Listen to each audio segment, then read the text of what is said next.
Court के आदेश के according हमने काम जो है वो आगे बढ़ाना है। कोर्ट ने आदेश दिया, आदेश तो कोर्ट ने और भी बहुत कुछ दिए, कितना माना गया, सुप्रीम कोर्ट ने बहुत कुछ कहा है, कितना मानते हैं भारतीय जनता पार्टी के लोग। और इसी दिल्ली के अंदर जब कोर्ट ने एक डिसीजन दिया था तो अध्यादेश आप भी कहाँ मानते, राम मंदिर में निर्णय हुआ, राम मंदिर के पक्ष में जब निर्णय सर्वोच्च न्यायालय ने दिया था उस समय आप भी विरोध कर रहे थे जवाब साहब। जब राम मंदिर के पक्ष में निर्णय सर्वोच्च न्यायालय ने दिया था तो आपके ओवैसी बंधु भी चिल्ला रहे थे, उनके पेट में दर्द हो रहा था, आप भी चिल्ला रहे थे, आपको भी पेट में दर्द हो रहा था।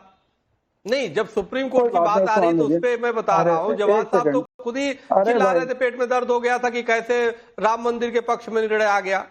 तो ऐसा मत बोलिए, 5 एकड़ जमीन आपको भी मिला था, हिंदुओं ने तो उसका विरोध नहीं किया, लेकिन आपको तो राम मंदिर पे विरोध हो रहा था कि सर्वोच्च न्यायालय का निर्णय था। एक तो मौलाना साहब ने यहाँ तक कह दिया कि एक समय आएगा हम उसको तोड़ के फिर मस्जिद बना देंगे, उसके खिलाफ आपने एक सेकंड स्वामी जी, एक सेकंड रुक जाइए, उनको कंप्लीट करने दीजिए सैयद जवाद को, उसके बाद आप बोलना चाहते बोलिएगा। सैयद जवाद बोलिए। जी मैं रुका हूँ। नहीं, आप कहते हैं डिबेट का डेकोरम होना चाहिए, उस दिन आप मैंने कर दिया सर, दे रहे थे, आज आप रुका नहीं पा रहे थे। मैं फिर इसीलिए तकलीफ से कहता हूँ विद्यानाथ जी, आप वरिष्ठ पत्रकारों में आप शुमार होने लगे। मैंने डेकोरम मेंटेन करवा दिया, अब वक्त मत जाया कीजिए, प्लीज बोलिए।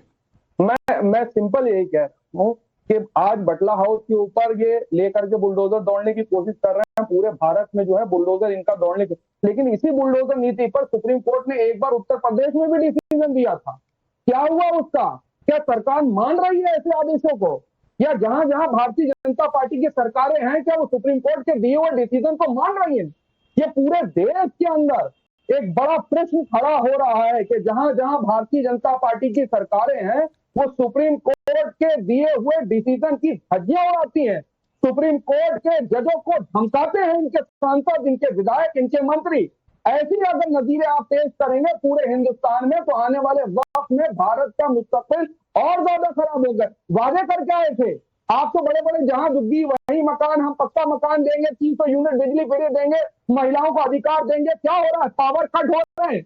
आज की डेट में यासुर भाई जी क्षेत्र में रहते हैं, मैं रहता हूँ, वहां लगातार पावर कट हो रहा है, उसके ऊपर कोई जवाबदेही नहीं है। आप बात करिए जाकर के, आपने कहा था हम युवाओं, यही तो होता है ना सैयद जवाद जी, जब अवैध कब्जा होगा, अवैध तरीके से लोग रहने लगेंगे तो वहां पर तो बिजली की भी दिक्कत होगी, वहां पर सीवर सिस्टम की भी दिक्कत होगी, वहां तमाम तरह की दिक्कतें होंगी ना, क्योंकि प्लानिंग बोर्ड के पास उतनी बड़ी जनसंख्या का कोई प्लान ही नहीं होगा, जितनी बड़ी जनसंख्या अवैध तरीके से वहां जाकर बस जाती है। तो एक काम करिए, या तो ये डिसाइड कर लीजिए कि हम जो मैनिफेस्टो में वादे करते हैं, भारतीय जनता पार्टी जो वादे करती है वो वादे ना करे क्योंकि झूठे वादे होते हैं। या तो आप ये वादा कर लीजिए कि 50 साल से वो सारी अवैध रह रही है, इतना लंबा समय यहाँ पे रहते हुए लोग जवान से बुजुर्ग हो गए, बहुत से लोगों के इंतकाल हो गए, लोगों कब्रिस्तान में चले गए, वो सब अवैध है। भारतीय जनता पार्टी वैध है। अरे जो अवैध तरीके से सरकारें बनाते हैं करके पैसे के दम पे, वो यासिर जिलानी मेरा नाम है, हो गया। जो सरकारें बैठ करके, अब आप डेकोरम मेंटेन कीजिए। अब मैंने बोल दिया स्टॉप, आपकी घड़ी रुक गई, अब रुक जाइए। बोले जा रहे हैं इनके लिए डिकोरम नहीं है। अब जवाद अब सुनिए जरा, आपने जो झूठ का पिटारा खोला है जरा सुन लीजिए। आपकी हिम्मत नहीं हुई, आप पिछले 1.5-2 मिनट से बोल रहे हैं, लेकिन आपने ओखला की स्थिति में बात नहीं रखी। आपको खसरा नंबर 277 तो ध्यान है ना, 278, 279, 277 जिसको लेके ये सारा मसला आया है और ये कब से चल रहा है? यूपी इरिगेशन, सुन लीजिए, पहले बात सुनिए। मैंने टोका नहीं, बिल्कुल खामोशी से सुनिए, खामोशी से सुनिए। पहले आप लोगों को भ्रमित मत करिए। ओखला के जो लोग हैं, जो बटला हाउस में रहते हैं, जो मुरादी रोड पे रहते हैं, उनके बीच में भ्रम मत फैलाइए। आप सुनिए, मानवीय स्तर पर पूरी बात को समझने की कोशिश करिए। यासिर जिलानी को बोलने नहीं दीजिए, उसके बाद सैयद जवाद आप बोलिएगा। ये देखिए, अभी 2 मिनट पहले ज्ञान दे रहे थे कि डेकोरम, अब आपका डेकोरम आपकी जेब में चला गया क्या सर? रुक जाइए, यासिर जिलानी खुद डेकोरम भूल गए, यही है। और देखिए, इन्होंने मुझसे कहा ये जिस इलाके से आते हैं, बोलिए सैयद जवाद, एक दूसरे के ऊपर बोल रहे हैं, आवाज किसी को समझ में नहीं आ रही। सुन लो, पहले डेकोरम मेंटेन करो। हाँ बोलिए। मैंने सिर्फ एक उनसे खसरा नंबर पूछा है और मैंने ये पूछा है यूपी इरिगेशन से कब से मामला चल रहा है, 80s से केस लड़ रही है वहां की पब्लिक, मुरादी रोड की और बटला हाउस की। डीडीए ने कब नोटिस दिया, कितने साल पहले। वहां के एमएलए को मैंने कम पढ़ा लिखा इसलिए कहा कि कोर्ट ने कहा कि आप इंडिविजुअल पिटीशन दाखिल करिए, रहम की बात इंडिविजुअल आके करिए।